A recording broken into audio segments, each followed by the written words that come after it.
बर्तमान कांग्रेस राज्य रे जो नुआपड़ा ठारे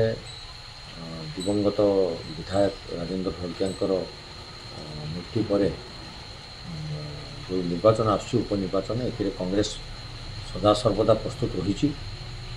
एवं ये उपनिर्वाचन को सामना करने दल रणकौशल आपणी सारी एवं खूब शीघ्र प्रार्थी घोषणा करा सी प्रार्थी उपयुक्त प्रार्थी चयन कर एथर निर्वाचन रणांगन को कांग्रेस ओह्लैब। बाकी रहा बीजेपी बीजेडी जो बाहास्पट मारुंट से किसी फरक कांग्रेस को पड़ो ना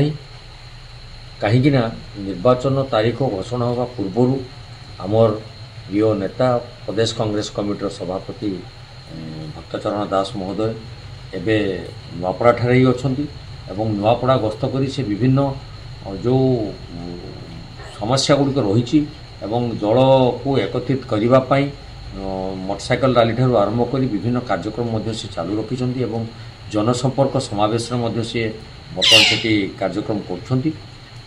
खूब शीघ्र आमर निर्वाचन टीम गठन करा एवं समस्त